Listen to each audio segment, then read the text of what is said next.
கர்த்தருடைய வார்த்தைக்கு செல்லுவோம், திருப்பிக் கொள்வோம். ஏசாயா தீர்க்க தரிசன புஸ்தகம் 53வது அதிகாரம் 5வது வசனம்.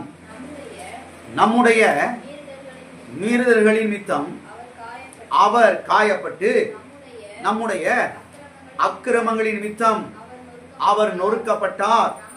நமக்கு சமாதானத்தை உண்டு பண்ணும் ஆக்கினை அவர் மேல் வந்தது. அவருடைய தழும்புகளால் குணமாகிறோம். ஜெபிப்போம். அன்பின் பிதாவே, கர்த்தராகிய இயேசு நாமத்தில் உம்முடைய சமூகத்திலே நாங்கள் வருகிறோம். ஆசீர்வதிக்கப்பட்ட நல்ல இந்த கால வேளைக்காக நாங்கள் ஸ்தோத்திரிக்கிறோம்.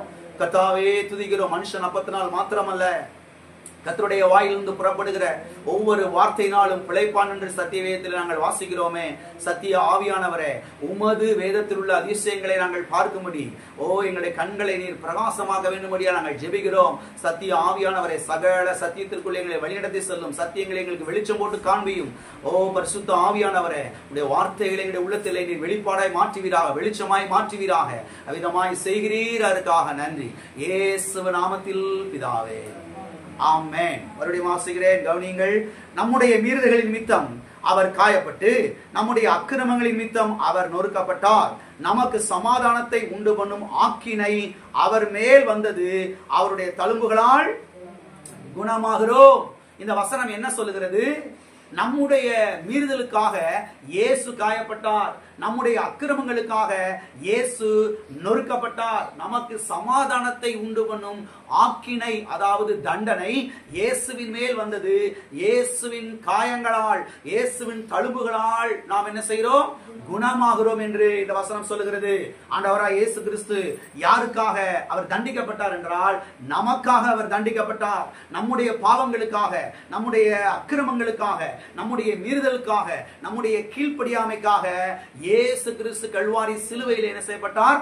தண்டிக்கப்பட்டார். கவனியுங்கள். இப்ப அவரும் தண்டிக்கப்பட்டு நாமும் தண்டிக்கப்பட வேண்டிய அவசியம் கிடையவே கிடையாது. இன்றைக்கு நாம் சமாதானத்தோடு, சந்தோஷத்தோடு, சுகத்தோடு, ஆரோக்கியத்தோடு, ஆசீர்வாதத்தோடு என்ன செய்யலாம்? நாம் இன்றைக்கு வாழலாம். இன்றைக்கு யாரும் தண்டிக்கப்பட வேண்டிய அவசியம் கிடையவே கிடையாது. அது மாத்திரமல்ல, பாருங்க, இன்றைக்கு அநேக தங்களை தாங்களே தண்டித்துக் கொள்ளுகிறதை இன்றைக்கு நாம் உலகத்திலே பார்க்கிறோம். தங்களை தாங்களே சித்திரவதை செய்து கொள்ளுகிறதை நாம் இன்றைக்கு இந்த உலகத்திலே நாம் பார்க்கிறோம். எதற்காக? அவர்கள் தங்களுடைய சரீரத்தை, தங்களுடைய பாருங்க உடம்பை அவர்கள் தண்டித்துக் கொள்கிறார்கள், சித்திரவதை செய்து கொள்கிறார்கள் என்று சொன்னால், ஒன்று தாங்கள் செய்த அந்த கடந்த கால பாவத்துக்காக. இது போன வாரத்திலே நான் உங்களுக்கு விலைக்கு சொன்னேன். தாங்கள் செய்த கடந்த கால பாவத்துக்காக, வாலிபர்களா இருக்கும் பொழுது, வாலிப பிள்ளையா இருக்கும் பொழுது செய்த சில தவறுகளுக்காக பாருங்க, இப்பொழுது அவர்கள் தங்களை தாங்களே என்ன செய்கிறார்கள்? தண்டித்துக் கொள்கிறார்கள். தங்களை தாங்களே பாருங்க சித்திரவதை செய்து கொள்கிறார்கள்.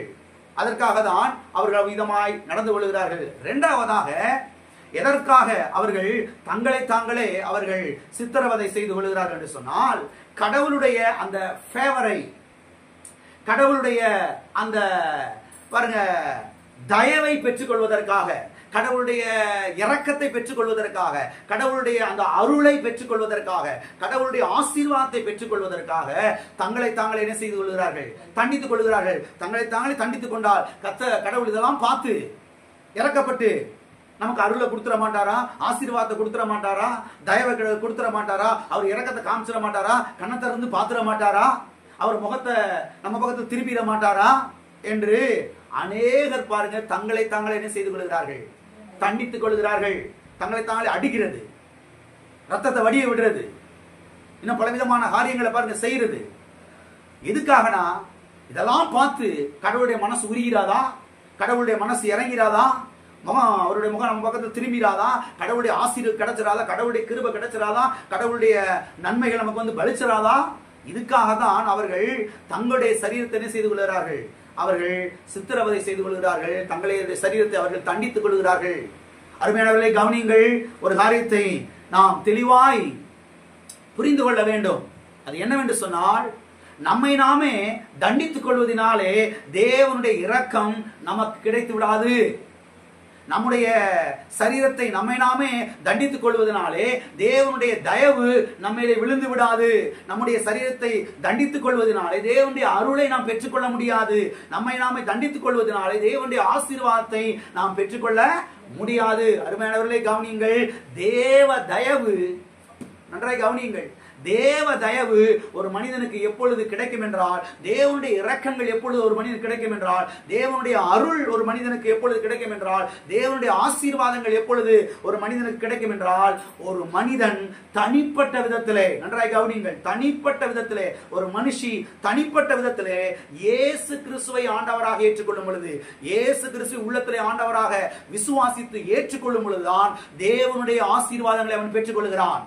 வேற எந்த விதத்திலையும் தேவனுடைய அருளை எந்த மனுஷனும் பெற்றுக்கொள்ள முடியாது. எந்த மனுஷியும் வேற எந்த வழியிலையும் வந்து அவர்கள் தேவனுடைய கிருபையை, தேவனுடைய அருளை, தேவனுடைய ஆசீர்வாதத்தை, தேவனுடைய நன்மைகளை பெற்றுக்கொள்ள முடியாது.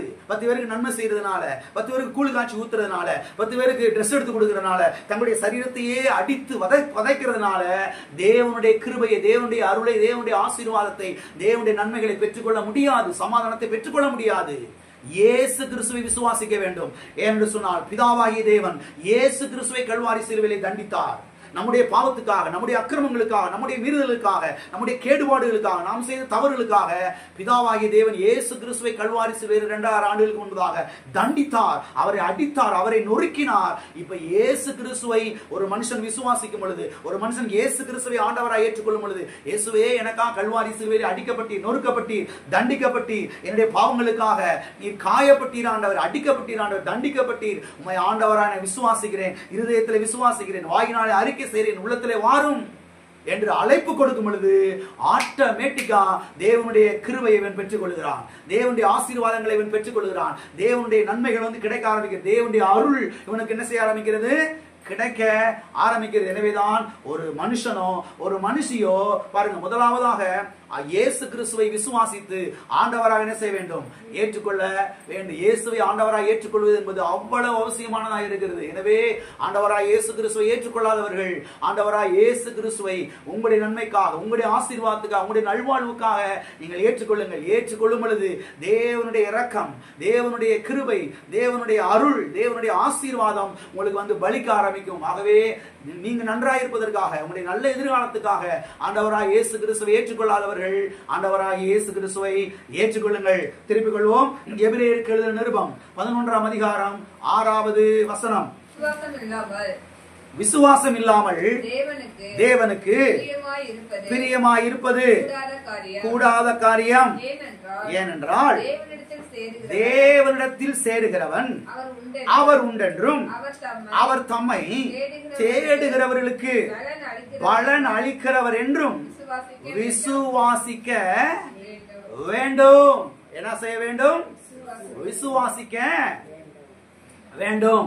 கடந்த பல வாரங்களாக உறுதியான அஸ்திபாரம், ஃபவுண்டேஷன் அல்லது தேவனுடைய வார்த்தையின் முக்கியத்துவம் என்கிற இந்த சத்தியத்தை நாம் ஞாயிற்றுக்கிழமை காலை ஆராதனைகளிலே நாம் தியானித்துக் கொண்டு வருகிறோம். இதிலே பாருங்க, பல காரியங்களை நாம் பார்த்தோம். இப்பொழுது இந்த போதனையின் 7வது பகுதியை நாம் பார்த்து கொண்டு வருகிறோம். கடந்த வாரத்திலே இந்த போதனையின் 7வது பகுதியை நாம் பார்க்க ஆரம்பித்தோம். 7வது பகுதி என்னவென்று சொன்னால், what will done God's word, தேவனுடைய வார்த்தை என்னவெல்லாம் செய்கிறது, தேவனுடைய வார்த்தை என்னவெல்லாம் செய்கிறது, தேவனுடைய வார்த்தை என்னவெல்லாம் செய்து கொண்டிருக்கிறது, தேவனுடைய வார்த்தை நமக்கு என்னவெல்லாம் செய்து முடித்திருக்கிறது, என்ன செய்து கொண்டிருக்கிறது, என்ன செய்கிறது என்பதை குறித்து நாம் பார்க்க ஆரம்பித்தோம். அருமையானவர்களை கவனியுங்கள். இதிலே முதல் காரியத்தை நாம் கடந்த வாரத்திலே பார்க்க ஆரம்பித்தோம். முதல் காரியம் என்னவென்று சொன்னால், தேவனுடைய வார்த்தை நமக்கு விசுவாசத்தை உற்பத்தி பண்ணுகிறது. ஆமென். தேவனுடைய வார்த்தை நமக்கு விசுவாசத்தை உற்பத்தி பண்ணுகிறது. தேவனுடைய வார்த்தை நமக்குள்ளே விசுவாசத்தை வளர பண்ணுகிறது. தேவனுடைய வார்த்தை நமக்குள்ளே விசுவாசத்தை வர்த்திக்க பண்ணுகிறது. தேவனுடைய வார்த்தை நமக்குள்ளே விசுவாசத்தை பெருக பண்ணுகிறது என்பதை நாம் கடந்த வாரத்திலே பார்க்க ஆரம்பித்தோம். இதில் அநேக காரியங்களை நாம் பார்த்தோம். குறிப்பாக நாம் எதை பார்த்தோம் என்று சொன்னால், விசுவாசம் நமக்குள்ளே எவ்வாறு வளரும் என்பதை நாம் பார்த்தோம். விசுவாசம் நமக்குள்ளே எவ்வாறு வளராது என்பதை குறித்து நாம் பார்த்தோம். அருமையானவர்களை கவனியுங்கள். விசுவாசம் ஜெபிப்பதினாலே வளராது. விசுவாசம் உபவாசம் இருப்பதினாலே வளராது. ஆண்டவரே எனக்கு ஒரு 5 கிலோ விசுவாசத்தை தாங்க, 10 கிலோ விசுவாசத்தை தாங்க, ஒரு 3 படி விசுவாசத்தை எனக்கு தாங்கன்னு சொல்லி நீங்க ஜெபிக்கிறதுனாலயோ உபவாசம் இருக்கிறதுனாலயோ விசுவாசம் வளராது, பெருகாது, விருத்தி அடையாது. இருக்கிறீங்களா? விசுவாசம் தேவனுடைய வார்த்தையை காதினாலே கேட்டுக்கொண்டே இருப்பதினாலே தான் என்ன செய்கிறது? வளருகிறது. வேற எந்த விதத்திலேயும் விசுவாசம் வளரவே வளராது. இதை குறித்து நாம் தெளிவாய் பார்த்தோம். அது மாத்திரமல்ல, தேவனுடைய வார்த்தையை எடுத்து நம்முடைய நல்ல நிலமாகிய ஏதேன் தோட்டத்தில் என்ன செய்ய வேண்டும்? விதைக்க வேண்டும். கர்த்தர் உங்க ஒவ்வொருவருக்கும் ஏதேன் தோட்டத்தை கொடுத்திருக்கிறாரு. ஆதாம் ஏவாளுக்கு ஏதேன் தோட்டத்தை கொடுத்தது போல இங்க இருக்கிற எல்லாருக்கும் கர்த்தர் ஏதேன் தோட்டத்தை கொடுத்திருக்கிறாரு. கர்த்தர் எதற்காக ஏதேன் தோட்டத்தை அன்னைக்கு ஆதாமுக்கு கொடுத்தாரு? இங்க இருக்கிற விதைகள்லாம் எடுத்து நீ விதைத்து இதை போல நூற்றுக்கணக்கான ஆயிரக்கணக்கான ஏதேன் தோட்டத்தை நீ என்ன செய்யலாம்? உருவாக்கலாம். இங்க இருந்து விளைச்சலை பெற்றுக்கொள்ளலாம், இங்க இருந்து செழிப்பை பெற்றுக்கொள்ளலாம், நன்மையை பெற்றுக்கொள்ளலாம். ஆகவே கர்த்தர் நமக்கு கொடுத்திருக்கிற இந்த ஏதேன் தோட்டத்திலே தேவனுடைய வார்த்தை எடுத்து என்ன செய்ய வேண்டும்? விதைக்க வேண்டும். தேவன் விதையை கொடுத்திருக்கிறார், தோட்டத்தை கொடுத்திருக்கிறாரு, விதைப்பதற்கு நாவை என்ன செய்திருக்கிறாரு? கொடுத்திருக்கிறார். இதுக்கு மேல அவர் என்ன செய்யணும்? கல்வாரி சிலுவையிலே ரத்தத்தை சிந்தி இருக்கிறார், நம்மை மீட்டெடுத்திருக்கிறார், புது இருதயமாய் மாற்றி இருக்கிறார். இதுக்கு மேல அவர் என்ன செய்யணும்? கர்த்தருக்கு என்ன கொடுத்தாரு என்று பாருங்க. முறுமுறுத்துக்கிட்டு இல்லாமல் பாருங்க, விதையை எடுத்து நல்ல நிலமாகிய ஏதேன் தோட்டத்தில் என்ன செய்ய வேண்டும்? விதைக்க வேண்டும். விதைக்க விதைக்க விதைக்க விதைக்க அறுவடை வந்து கொண்டே இருக்கும். இதை போன வாரம் சொன்னேன், எத்தனை பேர் கவனிச்சீங்கன்னு தெரியல. உங்களுக்கு அறுவடை வேணும்னா நீங்கள் விதைக்காமல் அறுவடை வரவே வராது. நீங்கள் விதைத்துக் கொண்டே வாருங்கள், அறுவடை வந்து கொண்டே இருக்கும். தேவனுடைய வார்த்தை எடுத்து என்ன செய்யுங்க? விதைத்துக் கொண்டே இருங்கள் உங்களுடைய இருதயத்திலே நாவின் மூலமாக. ஆமென்.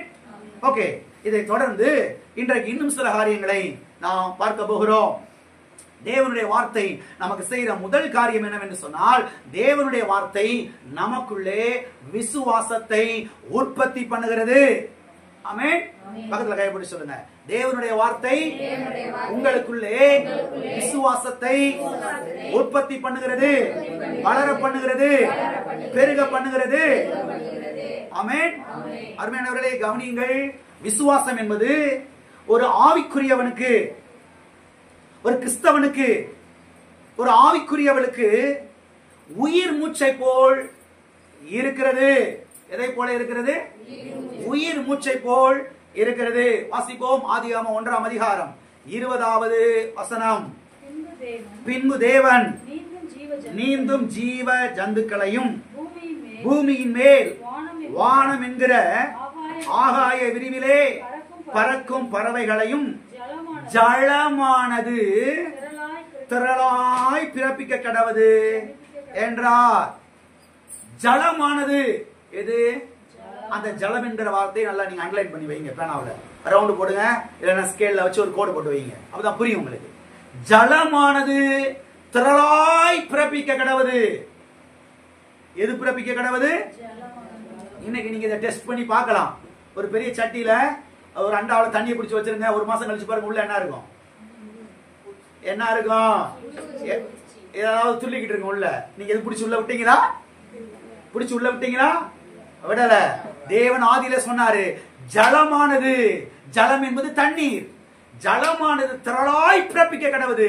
அந்த வார்த்தை இன்றைக்கு என்ன செய்து கொண்டிருக்கிறது? வேலை செய்து கொண்டிருக்கிறது. அந்த ஒரு வார்த்தை இன்றைக்கு என்ன செய்து கொண்டே இருக்கிறது? வேலை செய்து கொண்டே இருக்கிறது. திரளாய் ஜலமானது என்ன செய்து கொண்டே இருக்கிறது? பிறப்பித்துக் கொண்டே இருக்கிறது. எது பிறப்பித்துக் கொண்டே இருக்கிறது? ஜலமானது. ஜலம் என்பது தண்ணீரை குறிக்கிறது.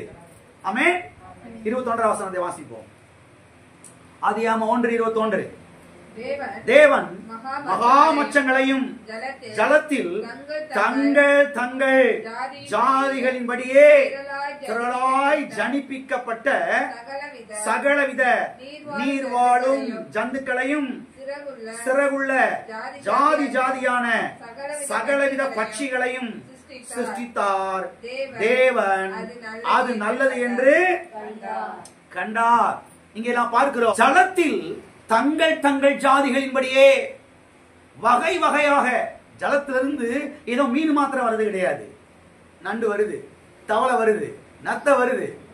இன்னும் கடல்ல ஆராய்ச்சி பண்றவங்க சொல்றாங்க, அடே அப்பா எங்க கண்ணை வெளியில வந்துடும் போல, அவ்வளவு ஆச்சரியமான உயிரினங்கள் உள்ள என்ன செய்கிறது இருக்கிறது என்று அவர்கள் சொல்லுகிறார்கள். அருமையானவர்களை கவனிங்கள், ஜலமானது தங்கள் தங்கள் ஜாதிகளின்படியே என்ன செய்ய கடவுது, பிறப்பிக்க கடவுது.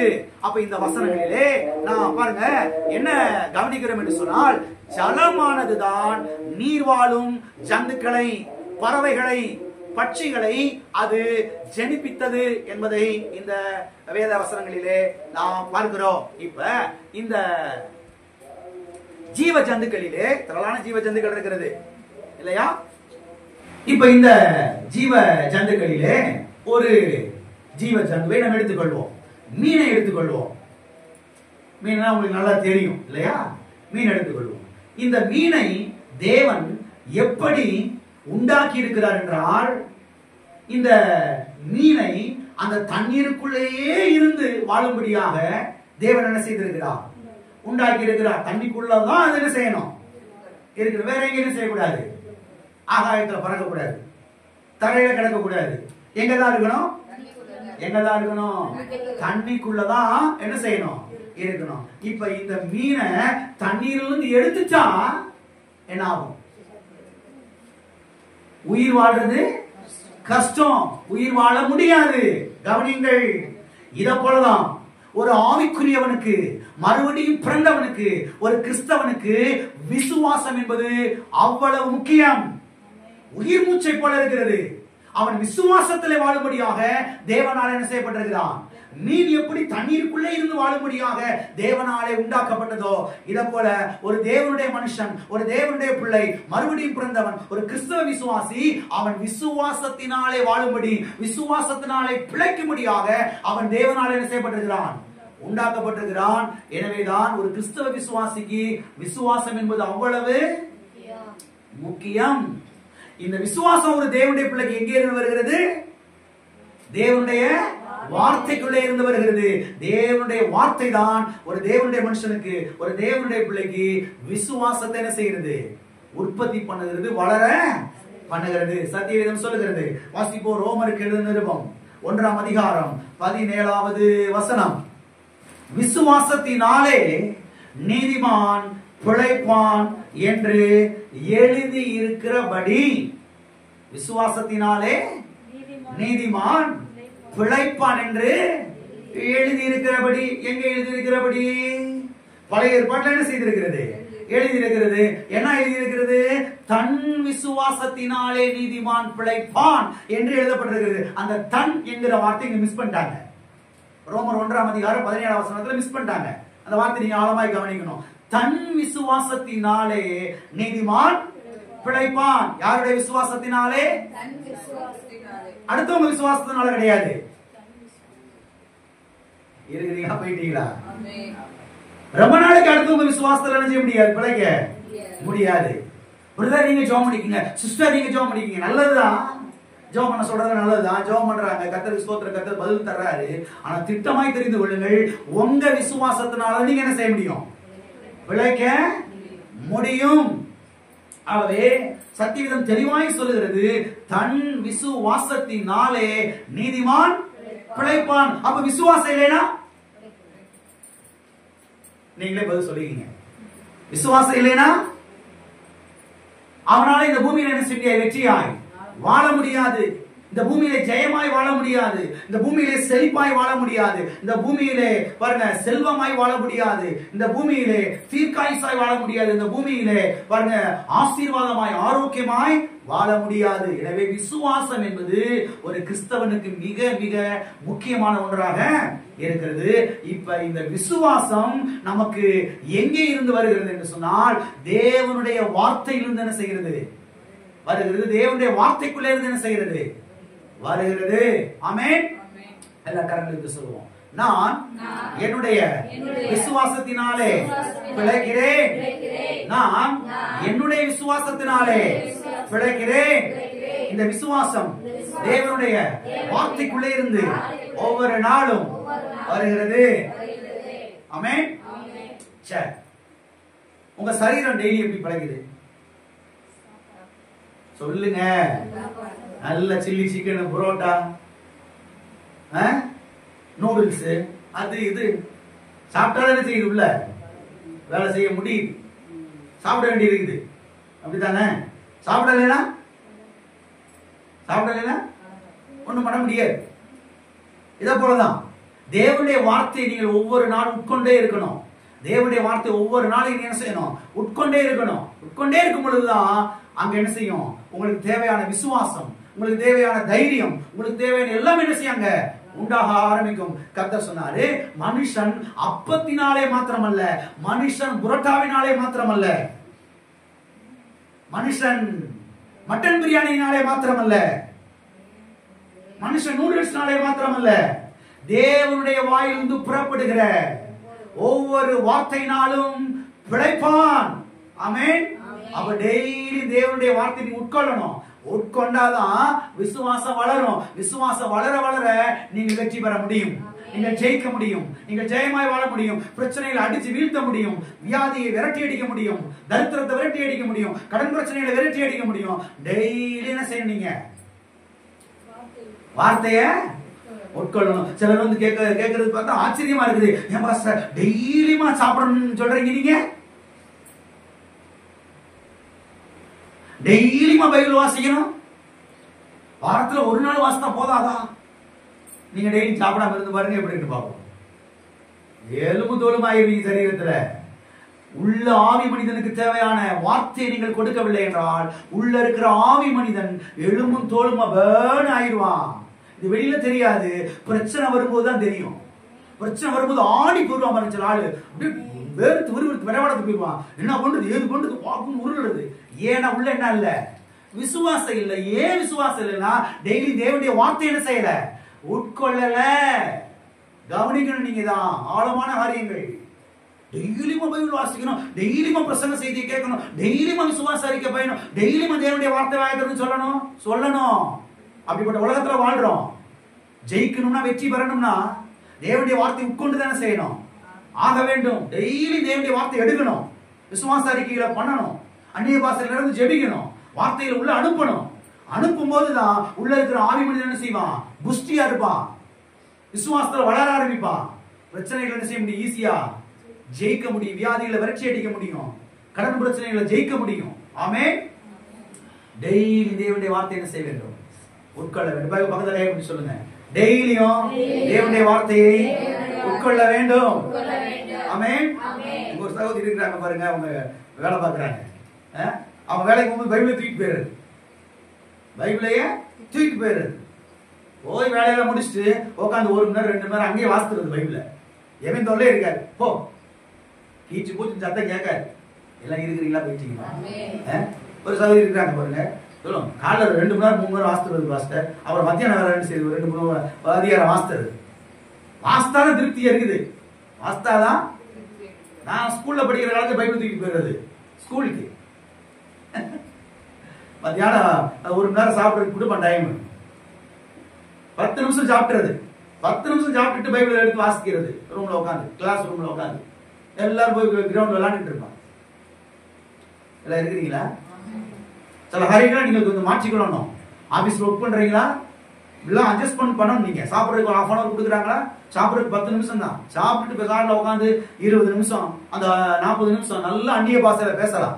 நல்ல தேவனுடைய வார்த்தை என்ன செய்யலாம்? தியானிக்கலாம். பைபிள் எடுத்து உட்காந்து வாசிக்கலாம். இருக்கிறீங்களா? போயிட்டீங்களா?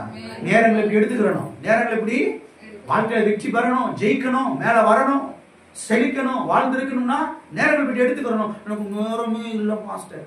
யாருக்கு தான் நேரம் இல்லை? நம்ம தான் நேரத்தில் செய்யணும், எடுக்கணும். இருக்கிறீங்களா? போயிட்டீங்களா? ஆகவே விசுவாசம் என்பது ஒரு விசுவாசிக்கு உயிர் மூச்சை போல இருக்கிறது. தேவனுடைய வார்த்தை என்பது ஒரு விசுவாசிக்கு உயிர் மூச்சை போல இருக்கிறது. ஆகையால் தான் நாம் தேவனுடைய வார்த்தை என்ன செய்ய வேண்டும்? நாட வேண்டும். தேவனுடைய வார்த்தைக்கு முக்கியத்துவத்தை கொடுக்க வேண்டும். அதிலே நேரத்தை என்ன செய்ய வேண்டும்? நாம் செலவிட வேண்டும். அப்ப தேவனுடைய வார்த்தை நமக்கு செய்கிற முதலாவது காரியம் என்ன? தேவனுடைய வார்த்தை நமக்கு விசுவாசத்தை என்ன செய்கிறது? உற்பத்தி செய்கிறது. ஆமென். ஓகே, இன்னொரு காரியத்தை நாம் பார்ப்போம். விசுவாசம் பெரிய அளவிலே எவ்வாறு நமக்கு உண்டாகும்? சிலர் கேட்கிறாங்க, எனக்கு விசுவாசம் கொஞ்சமா தான் இருக்கு, பெரிய விசுவாசம் எனக்கு வரவே மாட்டேங்குது. உங்களை பாருங்க, பெரிய விசுவாச வீரனா இருக்கிறாங்க, உங்களை பாருங்க பெரிய விசுவாச வீரியா இருக்கிறாங்க, நாம இருக்கிறாங்க, நம்மளால பக்கத்திலே போக முடியாது. பெரிய விசுவாசம் எனக்கு வேணும் பாஸ்டர், பெரிய விசுவாசம் எனக்கு வரணும், மலை போன்ற விசுவாசம் எனக்கு வரணும், மலைகளெல்லாம் பெயர் தெரியத்தக்க, பெரிய பெரிய பிரச்சனைகளை அடிச்சு வீழ்த்தத்தக்க எனக்கு பெரிய விசுவாசம் வளரணும். நான் என்ன செய்யணும்?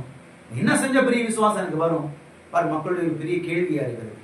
பெரிய விசுவாசம் எப்படி தெரியுமா வரும்? வாசிங்க லூக்கா எழுதின சுவிசேஷம் 17ஆம் அதிகாரம் 5வது வசனம். அப்பொழுது அப்போஸ்தலர் கர்த்தரை நோக்கி எங்கள் விசுவாசத்தை வர்த்திக்க பண்ண வேண்டும் என்றார்கள். அப்பொழுது அப்போஸ்தலர்கள் எங்கள் விசுவாசத்தை என்ன செய்ய வேண்டும்? வர்த்திக்க பண்ண வேண்டும் என்றார்கள். அருமையானவர்களை கவனியுங்கள். எங்களுக்கு விசுவாசத்தை தாரும் என்று இவர்கள் ஜெபிக்கவில்லை. நன்றாய் கவனியுங்கள். இந்த அப்போஸ்தலர்கள் 12 அப்போஸ்தலர்கள், அப்போஸ்தலர்கள் 12 சீஷர்கள் அர்த்தம். இந்த 12 சீஷர்கள் 12 அப்போஸ்தலர்களும் ஆண்டவர்ட்ட வர்றாங்க. வந்து எங்கள் விசுவாசத்தை வர்த்திக்க பண்ணும், எங்கள் விசுவாசத்தை பெருக பண்ணும் என்று அவர்கள் கேட்கிறார்கள். எங்களுக்கு விசுவாசத்தை தாரும் என்று நெடுமுழங்கால் நின்று உபவாசம் இருந்து என்ன செய்யல? கெஞ்சல, கத்தி என்ன செய்யல? கேட்கல. எங்களுக்கு விசுவாசத்தை வர்த்திக்க பண்ணும் என்று சொல்லுகிறார்கள். அது மாத்திரமல்ல, எங்களுக்கு விசுவாசமே இல்லை, எங்களுக்கு விசுவாசத்தை தாரும் என்று அவர்கள் என்ன செய்யல? கேட்கவில்லை. எங்களுக்கு கொஞ்சம் விசுவாசம் இருக்குது, எங்களுக்கு இருக்கிற அந்த கொஞ்ச விசுவாசத்தை, அந்த கடுகு விதை அளவு விசுவாசத்தை இப்ப என்ன செய்யும்? வர்த்திக்க பண்ணும் என்று அவர்கள் கேட்கிறார்கள். உடனே கர்த்தர் என்ன சொன்னார்? கர்த்தர் என்ன செய்தார்? வாசிக்கிறேன், எல்லாரும் கவனியுங்கள். 17ஆம் அதிகாரம் 6வது வசனத்தை. அதற்கு கர்த்தர், கடுகு விதை அளவு விசுவாசம் உங்களுக்கு உண்டாயிருந்தால், கடுகு விதை அளவு விசுவாசம் உங்களுக்கு உண்டாயிருந்தால், கடுகு விதை அளவு விசுவாசம் உங்களுக்கு இருந்தா போதும்பா, அதுக்கு மேல விசுவாசம் தேவைப்படாது உங்களுக்கு. அந்த கடுகு விசுவாசத்தை வச்சு என்ன செஞ்சிருங்க? வண்டிய ஓட்டிடுங்க அப்படிலாம் சொல்லல.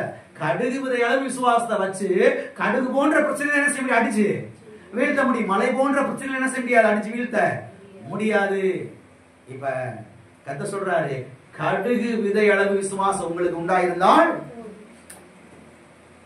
போதும் என்று சொல்லவே இவங்க கேட்கிறாங்க. கேட்ட உடனே, எப்பா 12 வருங்க வா, எல்லாம் வரிசையை போட்டி போடு, எல்லாம் வரிசையை போட்டி போடுப்பா, பேதுரு, யோவான், யாக்கோபு, அந்திரேயா, தோமா எல்லாம் வரிசையை போட்டி போடுங்கப்பா, வயசு பிரகாரம். இப்ப நான் ஜெபம் பண்ண போறேன், தலையில கை வச்சு எல்லாம் அலர்ட் ஆடுங்க. உங்களுக்கு நிறைய விசுவாசம் வர்றதுக்காக எல்லா தலையில கை வச்சு செய்ய போறேன். அப்படிலாம் செய்யல. கவனிங்கள், அப்படிலாம் செய்யல. மக்கள் அப்படி எதிர்பார்க்கிறாங்க பாருங்க. நிறைய விசுவாசம் வர்றதுக்கு யாராவது தலையில கை வச்சு ஜெபம் பண்ண மாட்டாங்களா? அந்த அவர் வந்து தலையில கை வச்சு ஜெபம் பண்ணாருன்னா அவருக்குள்ள இருக்கிற விசுவாசம் எனக்கு என்ன செஞ்சிடும்? அப்படியே விசுவாசத்தின் ஊற்றாகி இயேசுவே உள்ள இருக்கிறாரு, விசுவாசத்தின் ஆவியானவரே உள்ள இருக்கிறாரு. எல்லாரும் இருக்கிறீங்களா? போயிட்டீங்களா? அப்ப ஆண்டவர் என்ன செய்யறாருன்னா, வாசிக்கிறீங்க நீங்க தொடர்ந்து, நீங்கள் இந்த காட்டத்தி மரத்தை நோக்கி நீ வேரோடு பிடுங்குண்டு கடலிலே நடப்படுவாயாக என்று சொல்ல, என்ன செய்ய சொல்ல அது உங்களுக்கு கீழ்ப்படியும். இவங்க வந்து கேக்குறாங்க, எங்களுக்கு விசுவாசத்தை வர்த்திக்க பண்ணும். இயேசு ஒண்ணுமே சொல்லல, வேற இத ஒண்ணு சொல்றாரு. என்ன சொல்றாரு? உங்களுக்கு கடுகு விதை அளவு விசுவாசம் உண்டாயிருந்தால் நீங்கள் இந்த காட்டத்தி மரத்தை பார்த்து நீ வேரோடு பிடுங்குண்டு சமுத்திரத்திலே கடலிலே நடப்படுவாயாக என்று சொல்லும் போது அது கீழ்ப்படியும். அது உங்களுக்கு அப்ப விசுவாசம் எப்படி விருத்தியாகும், விசுவாசம் எப்படி வளரும், விசுவாசம் எப்படி நிறைய வரும்னா வாயை திறந்து சொல்லும் போதுதான் விசுவாசம் வேலை செய்ய சொல்றாரு. நல்லா கவனிங்க. வாயை நீங்க உம்முன்னு வச்சுக்கிட்டு இருக்க வரைக்கும் விசுவாசம் வேலை செய்யாது, விசுவாசம் விருத்தியாகாது, விசுவாசம் வளராது. நம்ம என்ன பண்ணி பழகிட்டோம்? உம்முன்னு உட்கார்ந்து என்ன செஞ்சிட்டோம்? பழகிட்டோம்.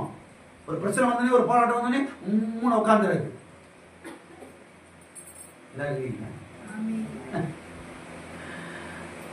வாயை திறந்து பேச சொல்றாரு கர்த்தருங்க. சொல்ல அது உங்களுக்கு என்ன செய்யும்? அப்ப சொல்லும் போதுதான் விசுவாசம் வேலை செய்கிறது, சொல்லும் போதுதான் விசுவாசம் கிரியை செய்கிறது, சொல்லும் போதுதான் விசுவாசம் வளர ஆரம்பிக்கிறது, சொல்லும் போதுதான் விசுவாசம் பெருக ஆரம்பிக்கிறது, சொல்லும் போதுதான் விசுவாசம் வர்த்திக்க ஆரம்பிக்கிறது. நீங்க வாயை திறந்து தேவனுடைய வார்த்தையை சொல்லலைன்னா விசுவாசம் வளரவே வளராது.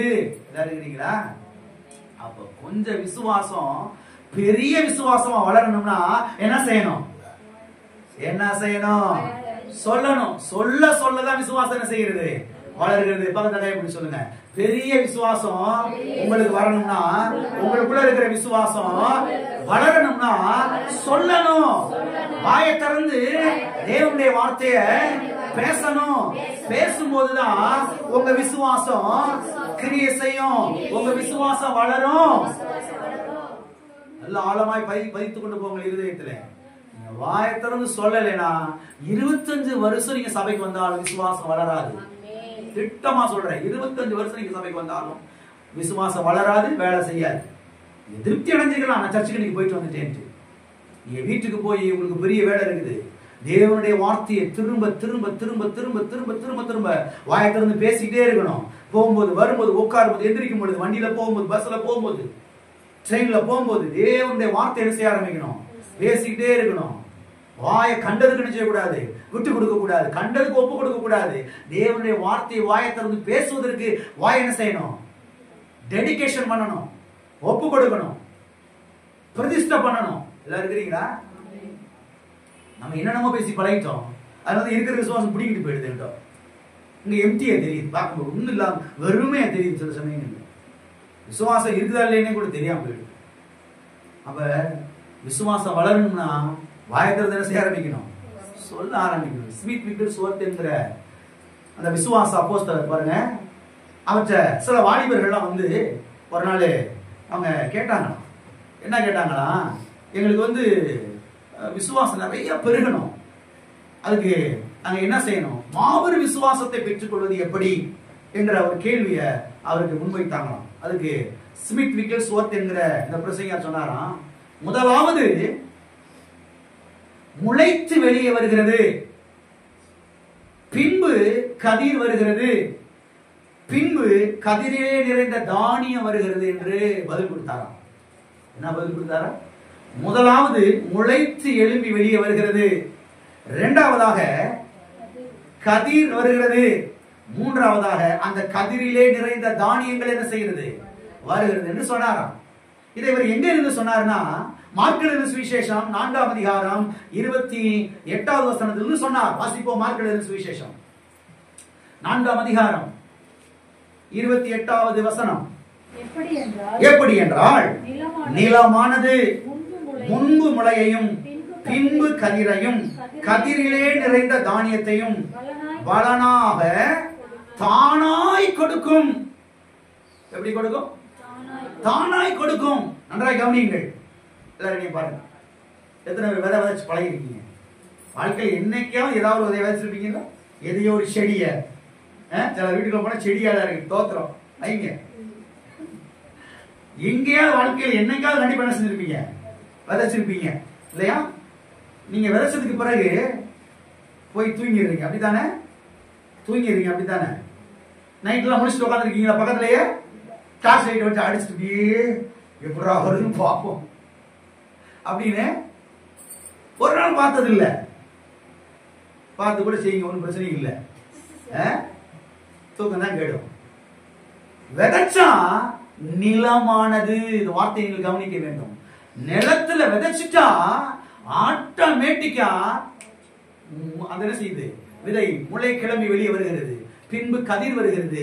அதன் பிறகு ஆட்டோமேட்டிக்கா கதிரிலே நிறைந்த தானியம் வருகிறது. உங்களுக்கு பெரிய விசுவாசம் வரணும்னா நீங்க வேற ஒண்ணும் தவ வேணாம், குதிக்க வேணாம், பெறல வேணாம், ஆட வேணாம், பாட வேணாம். தேவனுடைய வார்த்தை எடுத்து இருதயத்திலே விதைத்துக் கொண்டே வாருங்கள். ஆட்டோமேட்டிக்கா விசுவாசம் செய்ய ஆரம்பிக்கும்.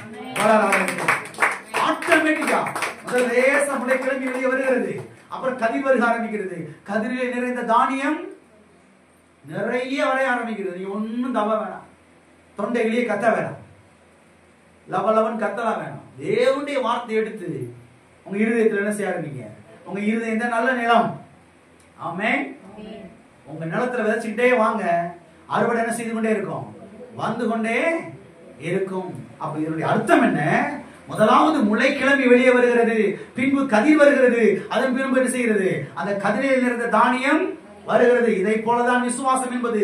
முதலாவது அது சிறுக லேசான செய்து ஆரம்பிக்கிறது, பிறகு கொஞ்சம் என்ன செய்ய ஆரம்பிக்கிறது, விசுவாசம் அதிகரிக்க ஆரம்பிக்கிறது. அதன் பிறகு இன்னும் கொஞ்சம் அதிகமாக, இன்னும் கொஞ்சம் அதிகமாக, இன்னும் கொஞ்சம் அதிகமாக விசுவாசம் வளர்ந்து கொண்டே போகிறது. அப்ப இப்படி கொஞ்சம் கொஞ்சமாகத்தான் விசுவாசம் வளர்கிறதை தவிர, படிப்படியாகத்தான் விசுவாசம் வளர்கிறதை தவிர ஒரே நாள்ல பெரிய விசுவாசம் வந்தது கிடையவே. மக்கள் என்ன நினைக்கிறாங்க, ஒரே நாள்ல கண்ண மூடி திறந்தோடனே பெரிய விசுவாசம் வந்துடும் நினைக்கிறது. வராது. கொஞ்சம் கொஞ்சமா தான் என்ன செய்யும், சிறுக சிறுகதான் விசுவாசம் என்ன செய்ய ஆரம்பிக்கிறது. அது கொஞ்சம் கொஞ்சமாக படிப்படியாக தான் என்ன செய்கிறது, விசுவாசம் வர ஆரம்பிக்கிறது. ஆமென். இப்ப இந்த விசுவாசம் எங்கே இருந்து வருகிறது? நமக்கு தேவனுடைய வார்த்தைக்குள்ளே இருந்து தான் என்ன செய்யறது, விசுவாசம் வர ஆரம்பிக்கிறது. ஆமென். அப்ப தேவ வசனத்தை எடுத்து அன்றாடம் நீங்கள் அறிக்கை பண்ணும் போதுதான் கொஞ்சம் கொஞ்சமாக விசுவாசம் செய்ய ஆரம்பிக்கிறது, வளர ஆரம்பிக்கிறது, படிப்படியாக வளர ஆரம்பிக்கிறது. அப்ப தேவனுடைய வார்த்தை நமக்கு செய்யற முதல் காரியம் என்ன? தேவனுடைய வார்த்தை நமக்குள்ளே விசுவாசத்தை என்ன செய்கிறது, உற்பத்தி பண்ணுகிறது, வர்த்திக்க பண்ணுகிறது, வளர பண்ணுகிறது, பெருக பண்ணுகிறது. ஆமென். வேற எந்த வழியிலையும் உங்களுக்கு விசுவாசம் என்ன செய்யாது, வளராது. எத்தனை கிளியர் ஆயிடுச்சு? அவங்க அப்படி சொன்னாங்க, இவங்க அப்படி சொன்னாங்க, வேற எந்த விதத்திலும் வளராது. திட்டமாய் புரிந்து கொள்ளுங்கள், திட்டமாய் புரிந்து கொள்ளுங்கள். விசுவாசம் இந்த ஒரு விதத்துல தான் செய்யும். உங்களுக்கு விசுவாசம் வளர ஆரம்பிக்கும். அதே உங்களுக்கு ஒரு பெரிய வேலை இருக்குது. என்ன வேலைன்னா, தேவனுடைய வார்த்தை எடுத்து என்ன செய்யணும், வாயை திறந்து விதைக்கணும், சொல்ல ஆரம்பிக்கணும், பேச ஆரம்பிக்கணும். சின்ன சின்ன காரியத்துக்காக ஒரு காரியத்துக்காக ஜெபிச்சிட்டோம், அதுக்குரிய பதில வாங்கிட்டோம். அப்புறம் இன்னொரு காரியத்துக்காக ஜெபிச்சோம், பதில வாங்கிட்டோம்.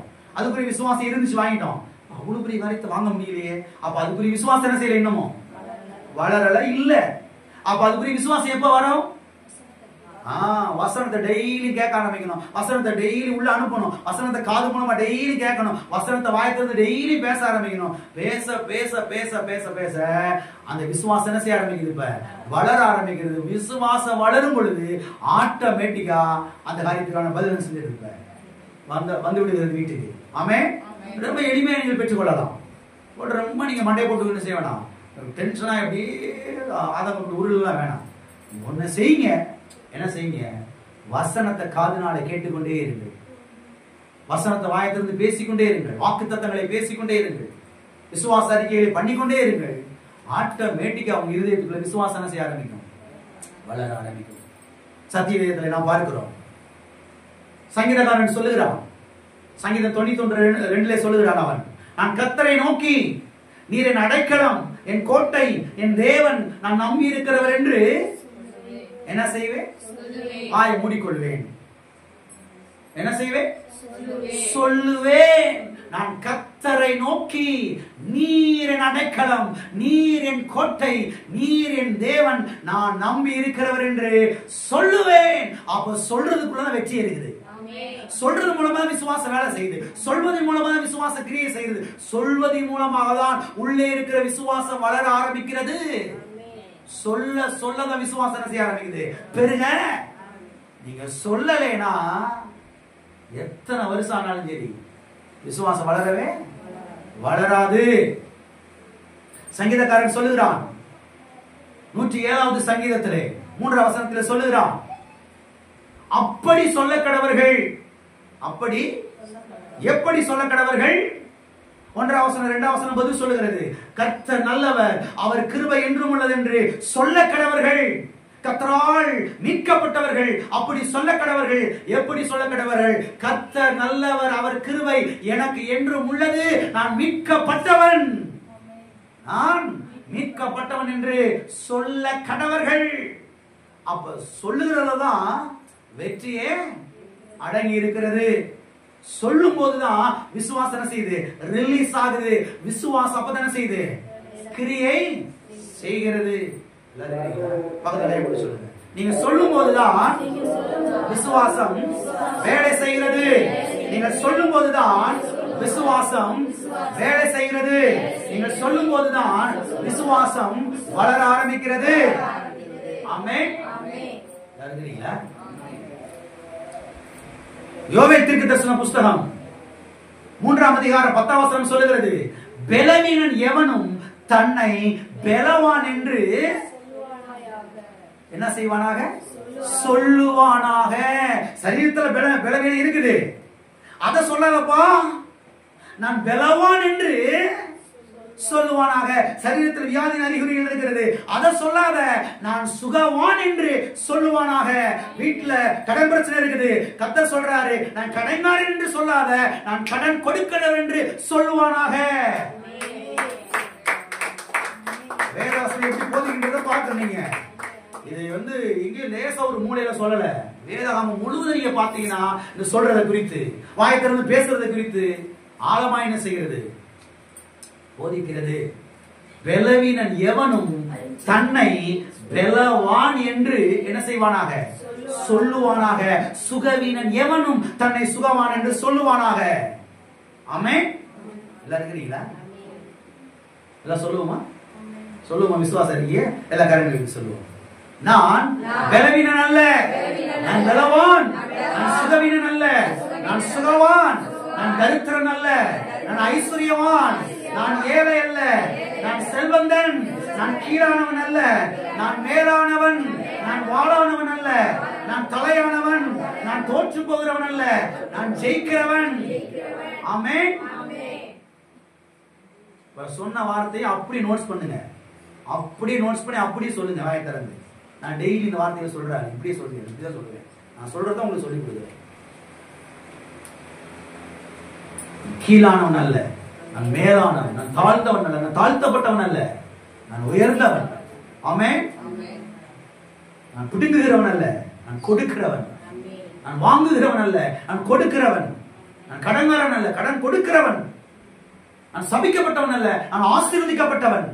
நான் தரித்திரன் அல்ல, நான் ஐஸ்வர்யவான். நான் ஏழை அல்ல, நான் கிறிஸ்துவுக்குள் செல்வந்தன். ஆமென். அப்ப பேச பேச பேசதான் இது வேலை செய்யுது. விசுவாசம் வேலை செய்து, விசுவாசம் ரிலீஸ் ஆகுது, விசுவாசம் வளர ஆரம்பிக்குது. நீங்க ஜெபிக்கிறதுனால, ஆண்டவரே எனக்கு பத்தியில விசுவாசத்தை தாங்கன்னு சொல்லி ஜெபிக்கிறதுனால விசுவாசம் என்ன செய்யாது? வார்த்தையை காதுனால என்ன செய்ய வேண்டும்? கேட்டுக்கொண்டே இருக்க வேண்டும். 2 கொரிந்தியர் 4ஆம் அதிகாரம் 13ஆம் வசனம் சொல்லுகிறது, விசுவாசித்தேன் ஆகையால் பேசுகிறேன் என்று எழுதியிருக்கிறபடி நாங்களும் அந்த விசுவாசத்தின் ஆவியுடையவர்களாக இருக்கிறபடினாலே பேசுகிறோம். என்ன செய்கிறோம்? பேசுகிறோம். விசுவாசித்தேன் ஆகையால் பேசுகிறேன்.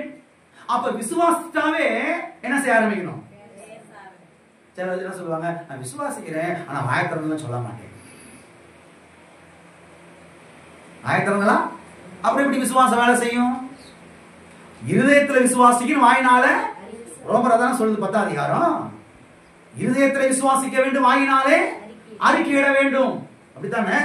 அப்ப நான் விசுவாசிக்கிறேன் ஆனா வாயத்திறந்தா அறிக்கை பண்ண மாட்டேன், அதான் எனக்கு பிடிக்காது அப்படின்னா விசுவாசம் வளராது, விசுவாசம் வேலை செய்யாது, விசுவாசம் ரிலீஸ் ஆகாது. அப்ப இருதயத்துல விசுவாசிக்கணும், வாயத்திறந்து விசுவாசித்தேன் ஆகையால் பேசுகிறேன் என்று எழுதியிருக்கிறபடி நாங்களும் அந்த விசுவாசத்தின் ஆவியை உடையவர்களாக இருக்கிறபடினாலே நாங்கள் என்ன செய்கிறோம்? பேசுகிறோம். இங்க இருக்கிற எத்தனை பேர் விசுவாசத்தின் ஆவியை உடையவர்களாக இருக்கிறீங்க? அப்ப பேசணும். என்ன செய்யணும்? பேசணும். வாக்குத்தத்தங்களை எடுத்து வச்சுட்டு, விசுவாச அறிக்கை எடுத்து வச்சுட்டு, நல்ல டெய்லி என்ன செய்யணும்? வாயை திறந்து சந்தோஷமான செய்ய ஆரம்பிக்கணும், பேச ஆரம்பிக்கணும். ஒரு நாள் 2 நாள், 1 மாசம் 2 மாசம் 3 மாசம் போயிட்டே இருக்கணும். பேச பேச பேச விசுவாசம் என்ன செய்ய ஆரம்பிக்கிறது? வேலை செய்ய ஆரம்பிக்கிறது. தேவனுடைய வார்த்தை என்ன செய்யுங்கள்? பேசுங்கள். ஏனென்றால் தேவனுடைய வார்த்தையிலிருந்து தான் விசுவாசம் நமக்கு என்ன செய்ய ஆரம்பிக்கிறது? வர. ஆமென். அப்ப விசுவாசம் வளர வேண்டும் என்றால் நேரத்தை செலவிடணும். என்ன செய்யணும்? நேரத்தை செலவிடணும். நேரத்தை எதுல செலவிடணும்? எதுல செலவிடணும்? தேவனுடைய வார்த்தையிலே நேரத்தை என்ன செய்ய வேண்டும்? செலவிட வேண்டும். வாசிப்போம். 1ஆம் சங்கீதம் 2வது வசனம் 3வது வசனம். கர்த்தருடைய வேதத்தில் பிரியமாயிருந்து இரவும் பகலும் அவருடைய வேதத்தில் தியானமாயிருக்கிற மனுஷன் பாக்கியவான். அவன் நீர்க்கால்களின் ஓரமாய் நடப்பட்டு தன் காலத்தில் தன் கனியை தந்து இலையுதிராதிருக்கிற மரத்தை போல் இருப்பான். அவன் செய்வதெல்லாம் வாய்க்கும். இங்கே நாம் பார்க்கிறோம், கர்த்தருடைய வேதத்திலே பிரியமாயிருந்து இரவும் பகலும் அவருடைய வேதத்திலே தியானமாயிருக்கிற மனுஷன் பாக்கியவான். அவன் செய்வதெல்லாம் வாய்க்கும். அவன் நீர்க்கால்களின் ஓரமாய் நடப்பட்டு தன் காலத்தில் தன் கனியை தருகிற மரத்தை போல இருப்பான். அவன் இலையுதிராதிருக்கிற மரத்தை போல இருப்பான். அவன் செய்வதெல்லாம் வாய்க்கும் என்று. அப்ப எதிலே நீங்கள் நேரத்தை செலவிட வேண்டும் என்றால் தேவனுடைய வார்த்தையிலே தான் செய்ய வேண்டிய நேரத்தை செலவிட வேண்டும். யோசுவா 1ஆம் அதிகாரம் 8வது வசனம். இந்த நியாயப்பிரமாண புஸ்தகம் உன் வாயை விட்டு பிரியாதிருப்பதாக. எதை விட்டு பிரியாதிருப்பதாக? உன் வாயை விட்டு பிரியாது இருப்பதாக. இதில் எழுதியிருக்கிறவைகளின்படி எல்லாம் நீ செய்ய கவனமாய் இருக்கும்படி இரவும் பகலும் அதை தியானித்துக் கொண்டு இருப்பாயாக. அப்பொழுது நீ உன் வழியை வாய்க்க பண்ணுவாய். வழியை வாய்க்க பண்ணுவாய். அப்பொழுது புத்திமானாயும் நடந்து கொள்வாய். இங்கே வெற்றிக்கான காரியத்தை யோசுவாவினிடத்திலே கர்த்தர் சொல்லுகிறதை நாம் பார்க்கிறோம். இவைகள் உன் வாயை விட்டு பிரியாதிருப்பதாக. இரவும் பகலும் அதை தியானித்துக் கொண்டிருப்பாயாக. அப்ப விசுவாசம் வளரணும்னா எதுல நேரத்தை செலவிடணும்? சத்திய வேதத்திலே நேரத்தை செலவிட வேண்டும். இதை இரவும் பகலும் என்ன செய்ய வேண்டும்? தியானிக்க வேண்டும். வாசிப்போம். நீதிமொழிகள் 4:21. அவைகள் உன் கண்களை விட்டு பிரியாதிருப்பதாக. அவைகளை உன் இருதயத்துக்குள்ளே காத்துக்கள். அவைகள் உன் கண்களை விட்டு பிரியாதிருப்பதாக. எல்லாரும் இருக்கிறீங்களா? எதை விட்டு பிரியாதிருப்பதாக? உன் கண்களை விட்டு பிரியாதிருப்பதாக. மக்கள் பாருங்க, எதை கண்களை விட்டு பிரியாது இருக்கிறது ஆக்கிட்டாங்கன்னா செல்போனை. செல்போன் தான் இப்ப கண்களை விட்டு பிரியாது இருக்குது. ஆமாவா இல்லையா? செல்போன் கண்ணை விட்டு பிரிய மாட்டேங்குது. சோறு ஊட்டினா கூட செல்போனை பார்த்துட்டு சோற ஊட்டுவாங்க. அன்னைக்கெல்லாம் பாத்தீங்கன்னா காக்காவை பாரு, குருவியை பாரு, பூனை குட்டியை பாரு, அந்த அவராரு பாரு, சித்தப்பா புடிங்கி சாப்பிட்டு நீ சாப்பிட்டு வேகமா. இப்ப எதை பார்த்து அதான் மூளை வேலை செய்யல. அதான் மூளை வேலை செய்யல. அப்ப இரவும் பகலும் கர்த்தருடைய வேதத்திலே தியானமா இருக்கிற மனுஷன் பாக்கியவான், ஆசீர்வதிக்கப்பட்டவன், கொடுத்து வைத்தவன். அவன் செய்வதெல்லாம் வாய்க்கும். அவன் செய்வதெல்லாம் வாய்க்கும். எவன் செய்வதெல்லாம் வாய்க்கும்? இரவும் பகலும் கர்த்தருடைய வேதத்திலே தியானமா இருக்கிற மனுஷன், அவன் செய்வதெல்லாம் வாய்க்கும். அப்ப நீங்க செய்வதெல்லாம் வாய்க்கணுமா? நீங்க வெற்றி பெறணுமா? நீங்க முன்னேறி மேல வரணுமா? உங்க விசுவாச வேலை செய்யணுமா? உங்க விசுவாசம் வளரணுமா? இரவும் பகலும் கர்த்தருடைய வேதத்தில் என்ன செய்ய வேண்டும்? நீங்கள் தியானமா இருக்க. அநேக கிறிஸ்தவ விசுவாசிகள் பாத்தீங்கன்னா ஓடிக்கிட்டே இருப்பாங்க.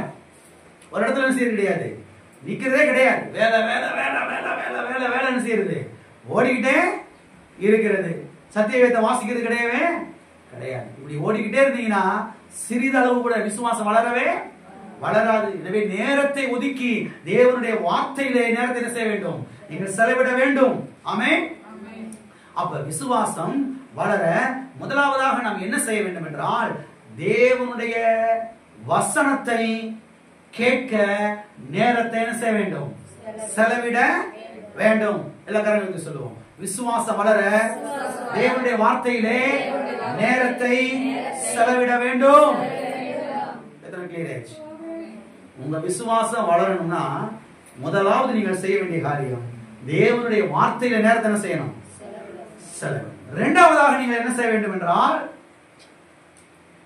எதை நீங்கள் கேட்டீர்களோ அதை நீங்க உங்க வாய்க்கு கொண்டு வந்து அதை என்ன செய்ய ஆரம்பிக்கணும்? அறிக்கை செய்ய ஆரம்பிக்கணும். முதலாவது நல்ல வேதத்தை வாசிக்கிறீங்க, கர்த்தர் அருமையான வார்த்தைகளை தர்றாரு. இந்த வார்த்தையில முதல்ல நல்ல என்ன செய்யணும்? உள்ள வாங்கிக்கணும். வாங்கிட்டு உள்ள வச்சுட்டு இப்ப அந்த வார்த்தையில எங்க கொண்டு வரணும்? எங்க கொண்டு வரணும்? எத்தனை பேர் வாய் கொண்டு வந்துருக்கீங்க? நல்ல வேலை கொண்டு வந்துட்டீங்க. சாப்பிட்டேன் பாஸ்டர், வச்சுட்டு வந்துட்டேன் பாஸ்டர் டேபிள்ல சொல்லிடுவாங்க. நான் கேட்க வேண்டிய இருக்கு. வாயெல்லாம் கொண்டு வந்துருக்கீங்களா? நாக்கெல்லாம் கொண்டு வந்துருக்கீங்களா? இப்ப வேதத்தை வாசிக்கிறீங்க, இந்த வார்த்தை இப்ப எங்க கொண்டு வர ஆரம்பிக்கணும்? வார்த்தைய கேட்பது நல்லது, ஆனால் கேட்பதோடு என்ன செய்ய விடக்கூடாது? நின்று விடக்கூடாது. அதை வாய்க்கு கொண்டு வந்து என்ன செய்ய ஆரம்பிக்கணும்? வாயை திறந்து பேச ஆரம்பிக்கணும். சத்திய வேதத்திலே ஆபிரகாமை குறித்து நாம் பார்க்கிறோம். ஆபிரகாம் எப்படி விசுவாசத்தில் பெரியவனாய் ஆனான்? கேள்வி என்ன? எனக்கு பெரிய விசுவாசம் வரணும், எனக்கு பெரிய விசுவாசம் வளரணும். இப்ப இருக்கிற கொஞ்சம் விசுவாசத்தை வச்சு ஒன்னும் சமாளிக்க முடியல. எனக்கு நிறைய விசுவாசம் வரணும். அதான் சொல்லிட்டு வர்றேன். நிறைய விசுவாசம் எப்ப தெரியுமா வரும்? முதலாவது வார்த்தை காதுனால என்ன செய்யணும்? கேட்கணும். வேதத்தில் அதிகமாக நேரத்தை செலவிடணும், வாசிக்கணும். இப்ப அந்த வார்த்தையை எங்க கொண்டு வரணும்? எங்க கொண்டு வரணும்? அவைகள் உன் வாயிலும் உன் இருதயத்திலும் இருப்பதாக. எங்க எங்க இருப்பதாக? உன் வாயிலும் உன் இருதயத்திலும் இருப்பதாக. விதை எங்க இருக்கணும்? மண்ணுக்குள்ள இருக்கணும். நிலத்துல என்ன செய்யணும்? இருக்கணும். அது அங்க இருந்தா என்ன செய்யும்? நீங்க செல்ஃப்ல வச்சிருந்தா என்ன செய்யாது? ஃப்ரிட்ஜுக்குள்ள வச்சா அலமாரியில நல்லா பொட்டலை கட்டி வச்சிருக்கேன் பாஸ்டர், வளராது, அறுவடை வராது. அதை நீங்க கொண்டு போய் எங்க என்ன செய்யணும்? மண்ணுக்குள்ள என்ன செய்யணும்? வைக்கணும். என் பிள்ளைகளை கேட்பாங்க, டாடி ஸ்கூல்ல பூரா சொல்றாங்க, என்னடா சொல்றாங்க, நீ விதையை முழுங்கிச்ச போச்சு, வயிற்றுக்குள்ள மரம் மலைக்கு போகும். வயிற்றுக்குள்ள என்ன மலைக்கு போகுது? நான் உங்களுக்கு சொல்லி கொடுத்துருக்கேன். டேய், வயிற்றுக்குள்ள மண் இல்லைன்னு சொல்லும் போது, வயிற்றுக்குள்ள என்ன இல்ல? மண்ணு எங்க இருக்குதோ அங்கதான் எது முளைக்கும். ஆனா நீ ஆன்சர் பண்ணு, விதைய உள்ள போனாலும் என்ன செய்யாது? அங்க முளைக்காது. இடைய வயிற்றுக்குள்ள என்ன இல்ல? மண்ணு இல்ல. புரிந்து கொள்ளுங்கள். விதை எங்க இருக்கணும்? மண்ணுக்குள்ள இருக்கணும். அங்க இருந்தா என்ன செய்யாது? வேலை செய்யும், விளைச்செடுத்து அறுவடை தரும். வார்த்தை எங்க இருக்கணும்? இருதயத்துக்குள்ள இருக்கணும். உங்க இருதயத்துக்குள்ள இருக்கணும். அப்பதான் அது விளையும், விளைச்சல் தரும், அறுவடை தரும், விசுவாசத்தை உற்பத்தி பண்ணும். ஆமென். அப்ப வேதத்தை இரவும் பகலும் வாசித்து அது உட்கொள்ளணும். இப்ப வாயினால் என்ன செய்ய ஆரம்பிக்கணும்? வசனத்தை பேச ஆரம்பிக்கணும். ஆபிரகாமை குறித்து சத்திய வேதத்துல நாம் பார்க்கிறோம். ஆபிரகாமுக்கு பெரிய விசுவாசம் எப்படி வந்துச்சு? எப்படி வந்துச்சு தெரியுமா? வாசிங்க. ஆபிரகாம் ஒண்ணும் அப்படியே ஒரு பெரிய விசுவாச வீரனா அப்படியே வானத்தில் என்ன செஞ்சிருக்க பொத்துன்னு குதிச்சிடல. நிறைய விசுவாசத்தை ஆபிரகாம் உள்ள பேக் பண்ணி கத்துரு அப்படி பரவத்துல பொத்து பூமியில போட்டுட்டாரு. கிடையாது, கிடையாது. ஆபிரகாம் நம்மளை போல சாதாரண மனுஷன் தான். இன்னமும் சொல்ல போனா இன்னைக்கு நமக்கு இருக்கிற சர்ச்சில் இல்ல, நமக்கு இருக்கிற பைபிள் இல்ல, நமக்கு இருக்கிற ஆப்ஷன் எல்லாம் இல்ல, சுத்தி விசுவாசி எல்லாம் இல்ல, யாரும் இல்ல. ஆனாலும் கூட விசுவாசத்திலே பெரியவனாய் வளர்ந்தான், விசுவாசத்தில் வீரனாய் மாறினான், விசுவாசத்தில் வல்லவனாய் மாறினான் என்று சத்தியவேதத்திலே பார்க்கிறோம். எப்படி இவனுக்கு இவ்வளவு விசுவாசம் வந்துச்சு? எப்படி வந்து தெரியுமா? வாசிப்போம். ரோமருக்கு எழுதின நிருபம் 4ஆம் அதிகாரம் 21வது வசனம். தேவன் வாக்குத்தத்தம் பண்ணினதை நிறைவேற்ற வல்லவராய் இருக்கிறார் என்று முழு நிச்சயமாய் நம்பி தேவனை மகிமைப்படுத்தி விசுவாசத்தில் வல்லவனானான், விசுவாசத்தில் பெரியவனாயானான். விசுவாசத்திலே வளர்ந்தான், விசுவாசிகளின் தகப்பனாய் மாறினான், தேவனை மகிமைப்படுத்தி, எல்லாரும் சொன்ன தேவனை மகிமைப்படுத்தி. இங்கே நாம் பார்க்கிறோம், தேவன் வாக்குத்தத்தம் பண்ணினதை நிறைவேற்ற வல்லவராயிருக்கிறார் என்று முழு நிச்சயமாய் நம்பி. எப்படி நம்பி? அந்த முழு நிச்சயமாய் நம்பி, அதுக்கு பேர் தான் விசுவாசம். இப்ப விசுவாசத்தானா விசுவாசத்தோடு நின்றல, அதான் சொல்ல வரேன். விசுவாசத்தோடு நின்ற கூட இருதயத்துல விசுவாசிக்கிறேன், வாயத்திறதால நான் பேச மாட்டேன், கிடையாது கிடையாது கிடையாது. இருதயத்துல விசுவாசத்தாவே இப்ப அடுத்து என்ன செய்யணும்? வாயில என்ன செய்ய ஆரம்பிக்கணும்? பேச ஆரம்பிக்கணும். இப்ப தேவன் வாக்குத்தத்தம் பண்ணிட்டார், எனக்கு குமாரனை தருவேன், சந்ததியை தருவேன், உன் சந்ததி இவ்வனமா இருக்கும், உன் சந்ததியார் தேசத்தை சுதந்திரித்துக் கொள்வார்கள் என்று கர்த்தர் வாக்குத்தத்தம் பண்ணிட்டாரு. இதை முழு நிச்சயமா நம்புறேன், அதான் விசுவாசம். விசுவாசிக்க ஆரம்பிச்சுட்டான், விசுவாசத்தோடு நின்றாம இப்ப அடுத்து சொல்லப்பட்டிருக்கிறது, தேவனை மகிமைப்படுத்தி. தேவனை மகிமைப்படுத்தணும்னா அதுக்கு என்ன தேவை? வாய் தேவை. இருக்கிறீங்களா? போயிட்டீங்களா? அது தூங்கலையில மகிமைப்படுத்தணும்னா அதுக்கு எது தேவை? வாய் தேவை. வாயின் மூலமாக யாரை மகிமைப்படுத்தணும்? தேவனை மகிமைப்படுத்த முடியும். அப்ப இருதயத்துல ஆபிரகாம் வாக்குத்தத்தங்களை விசுவாசிக்கிறான், இப்ப வாயினால என்ன செய்யறான்? மகிமைப்படுத்துகிறான். எல்லாம் சொல்லுங்க, தேவனை மகிமைப்படுத்தி, தேவனை மகிமைப்படுத்தி. தேவனை மகிமைப்படுத்த நம்முடைய வாய் முக்கிய பங்கு வகிக்கிறது. சரி, தேவனை மகிமைப்படுத்தி என்றால் என்ன அர்த்தம்? தேவனை மகிமைப்படுத்தி என்று சொன்னால் தேவன் இவனுக்கு கொடுத்த வாக்குத்தத்தங்களை சொல்லி சொல்லி சொல்லி சொல்லி சொல்லி மகிமைப்படுத்தினான் என்று அர்த்தம்.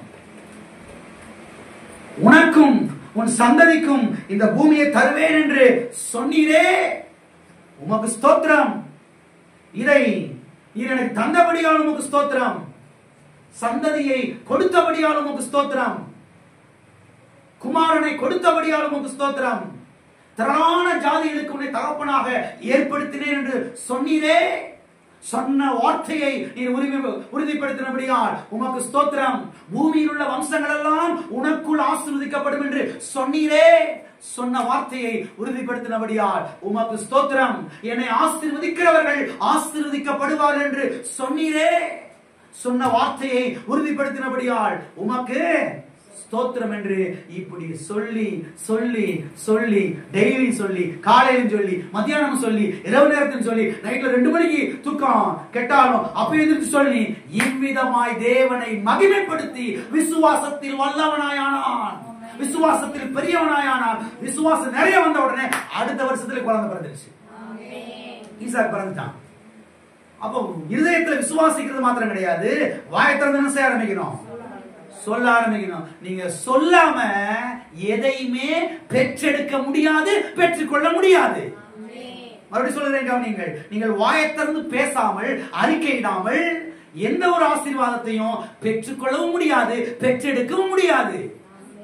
ஆமே, எதற்கு புரிஞ்சு? எதற்கு புரிஞ்சு? அப்ப கொஞ்சம் விசுவாசத்தை வச்சு சில காரியங்களை செஞ்சிடறோம், சாதிச்சிடறோம், வெற்றி பெற்றுறோம், மேற்கொண்டுறோம். சில பெரிய காரியத்தை செய்யறதுக்கு பெரிய விசுவாசம் தேவைப்படுகிறது. பெரிய விசுவாசம் எப்படி வரும்? வாக்கு தத்தத்தை இருதயத்துல விசுவாசிக்கணும். இப்ப வாயினால சொல்ல ஆரம்பிக்கணும், சொல்ல ஆரம்பிக்கணும். உங்களுக்கு என்ன ஆசீர்வாதம் வேணும்? அதுக்கு சம்பந்தப்பட்ட வாக்கு தத்தங்களை எடுங்க, எடுத்து இருதயத்துல வைங்க, அதவே தியானிங்க, அதவே மண்டையில வச்சு உருட்டுங்க, அதவே மண்டையில வச்சு ரோல் பண்ணுங்க, அதவே சிந்திங்க. அதை சந்திக்க விடாதபடிக்கு தான் பிசாசு 1000 பிரச்சனைகளை கொண்டு வருவான். இந்த வசனத்தை சிந்திக்க விடக்கூடாது. வசனத்தை சிந்திச்சுட்டா வசனம் வேறு போட்டுரும், அதை பெற்றுக்கொள்வாங்க ஈஸியா. அதை சிந்திக்க விடாத அளவுக்கு என்னென்ன காரியத்தை உங்களை மண்டையை போட்டு கொலை பண்ணுமோ அவ்வளவு குழப்பத்தை உண்டாகுவாங்க சார். எல்லாரும் இருக்கிறீங்களா? எதுக்கு பிரச்சனை வருது? வசனத்தை தியானிக்க கூடாது, வசனத்தை பேசக்கூடாது. வசனத்தை தியானிச்சா, வசனத்தை பேசிட்டா இவன் ஆசீர்வாதத்தை வாங்கிடுவானே. அது யாருக்கு நல்லா தெரியுது? ஆனா நமக்கு தான் தெரியாம போகுது. அவனுக்கு நல்லா தெரியுது, நமக்கு தெரியாம போயிடுது. அதனாலதான் என்ன வந்தாலும் சரி, உட்காந்து வேதத்தை ரொம்ப பால வாசிக்க ஆரம்பிங்க. வசனத்தை எடுங்க, பிரசன்ன செய்தியில போட்டு கேளுங்க, திரும்ப திரும்ப வசனத்தை காதுனால போட்டு கேளுங்க, கேட்டுக்கிட்டே இருங்க, விடாதீங்க. என்ன வந்தாலும் சரி போட்டு கேளுங்க. கேட்டு அந்த வாக்குத்தத்தங்களை எல்லாம் இருதயத்துக்குள்ள வைங்க. அதை வாயை திறந்து பேசுங்க. பேச பேச தேவனை மகிமைப்படுத்த மகிமைப்படுத்த விசுவாசத்தில் வல்லவனாய். அப்ப இவன் தேவனை மகிமைப்படுத்த மகிமைப்படுத்த நடந்தது என்ன? விசுவாசத்தில் வல்லவனாய் ஆகிவிட்டான். விசுவாசத்திலே வளர ஆரம்பித்து விட்டான். அப்ப விசுவாசம் எப்பொழுது வளருகிறது என்றால் தேவனுடைய வாக்குத்தத்தங்களை எடுத்து வைத்துக் கொண்டு அதை சொல்ல சொல்லதான் விசுவாசம் வளருகிறது. எத்தனை பேர் விசுவாசத்திலே வளர முடியும் என்று நினைக்கிறீங்க? ஆமென். அப்ப தேவன் உங்களுக்கு கொடுத்திருக்கிற வாக்குத்தத்தங்களை சொல்லிக்கொண்டே இருங்கள், அறிக்கை செய்து கொண்டே இருங்கள். நீங்கள் நிச்சயமாய் விசுவாசத்தில் என்ன செய்வீர்கள்? வளர்ந்து விடுவீர்கள். ஆமென். எத்தனை பேர் இருக்கிறீங்க? ஆமென். ஒரு வசனத்தை வாசிக்க முடியுமா? அடுத்த வாரத்தில் தொடர்ந்து பார்க்கலாம். எபிரேயருக்கு எழுதின நிருபம் 11ஆம் அதிகாரம் 6ஆம் வசனம். அங்க ஆரம்பிச்சோம், அங்க நம்ம இன்னைக்கு முடிப்போம். அடுத்த வாரத்தில் இதிலிருந்து நாம் தொடருவோம். விசுவாசம் இல்லாமல் தேவனுக்கு பிரியமாயிருப்பது கூடாத காரியம். ஏனென்றால் தேவனிடத்தில் சேருகிறவன் அவர் உண்டு என்றும் அவர் தம்மை தேடுகிறவர்களுக்கு பலன் அளிக்கிறவர் என்றும் விசுவாசிக்க வேண்டும். தம்மை தேடுகிறவர்களுக்கு லாபம் அளிக்கிறவர் என்றும் விசுவாசிக்க வேண்டும். என் பைபிள்ல நான் எழுதி வச்சிருக்கிறேன். பலன் அளிக்கிறவர் என்று விசுவாசிக்க வேண்டும்.